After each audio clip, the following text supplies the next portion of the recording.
Même si ça faisait super longtemps que je l'avais eue comme enseignante, ben, je me suis toujours rappelée d'elle parce qu'elle était super dynamique. Puis j'aimais sa façon d'enseigner. Ouais, elle m'avait vraiment touchée. L'année que j'ai passée, je pense que c'est l'année que j'ai passé le plus, que j'ai aimé le plus durant tout mon parcours scolaire. Je suis quelqu'un qui tisse des liens très serrés avec mes élèves. Je pense que c'est une de mes forces. Puis j'ai dû m'absenter là, en début d'année, cette année-là, en 4e, 5e année, parce que j'ai eu une opération. Puis ça a été mon retour. Je l'ai vraiment senti qu'on était vraiment une famille. Je me rappelle vraiment de tous mes élèves que j'avais cette année-là. Puis, ben c'est ça, j'avais des petits gars, des petits garçons actifs, des petites filles qui demandaient beaucoup d'écoute. Puis, c'est quelque chose que j'aimais beaucoup. Puis, ce qu'elle a ressorti aussi beaucoup dans sa lettre, c'était au niveau des élèves peut-être plus en difficulté, mais qui ne se sentaient pas à part des autres. Puis ça, ben, c'est quelque chose que je sais qui a été bénéfique, positif. Puis avec Cassandra, ben, même si c'était une petite fille qui était quand même discrète, c'est quelqu'un qui venait me chercher énormément dans mon enseignement. Bien, il y a quelque chose que ça peut paraître une petite chose, mais à chaque matin, elle nous écrivait un bonjour avec un petit bonhomme sourire en soleil. Même si c'était l'hiver, ça représentait pas mal le fait que c'est sa joie de vivre, puis qu'il faut tout le temps penser positif, puis c'était tout le temps joyeux. Il y avait une belle harmonie dans sa classe. Bien, elle nous apportait pas mal toute de l'aide.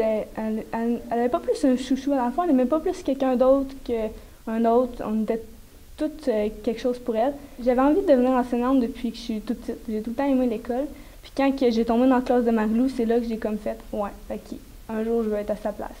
Parce que je voyais qu'elle aimait ça, qu'elle partageait sa passion avec nous, qu'elle donnait tout son temps, qu'elle était super énergique, joyeuse, elle avait vraiment l'air d'aimer son métier.